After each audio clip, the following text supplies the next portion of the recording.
মধ্যপ্রাচ্যে বাড়তে থাকা উত্তেজনার মধ্যে সংযুক্ত আরব আমিরাতের আকাশসীমা লক্ষ্য করে ইরান থেকে একাধিক ক্ষেপণাস্ত্র ও ড্রোন হামলার ঘটনা ঘটেছে। সোমবার ৪ মে বিকেলে ইউএইর প্রতিরক্ষা মন্ত্রণালয় এক বিবৃতিতে জানায়, ইরান থেকে নিক্ষিপ্ত ব্যালিস্টিক ও ক্রুজ ক্ষেপণাস্ত্রের পাশাপাশি আক্রমণাত্মক ড্রোনগুলো শনাক্ত করে তা প্রতিহত করতে দেশটির বিমান প্রতিরক্ষা ব্যবস্থা সক্রিয়ভাবে কাজ করছে।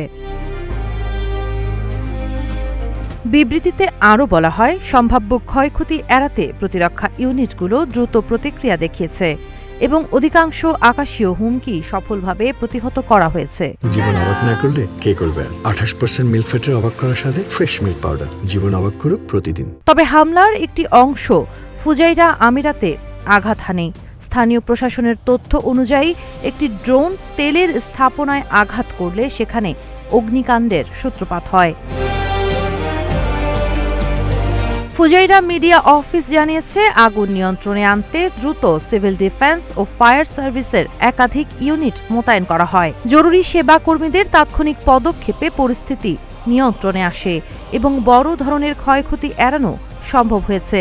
এখন পর্যন্ত এ ঘটনায় কোনো হতাহতের খবর পাওয়া যায়নি। এদিকে এই হামলার বিষয়ে ইরানের পক্ষ থেকে কোনো আনুষ্ঠানিক প্রতিক্রিয়া পাওয়া যায়নি। বিশ্লেষকরা বলছেন, সাম্প্রতিক আঞ্চলিক উত্তেজনার প্রেক্ষাপটে এ ধরনের হামলা পরিস্থিতিকে আরও অস্থিতিশীল করে তুলতে পারে। বিশেষজ্ঞদের মতে, পারস্য উপসাগরীয় অঞ্চলে নিরাপত্তা ঝুঁকি বাড়ার পাশাপাশি জ্বালানি সরবরাহ ব্যবস্থার ওপরও এর প্রভাব পড়তে পারে। ফলে আন্তর্জাতিক মহল পরিস্থিতির দিকে গভীরভাবে নজর রাখছে।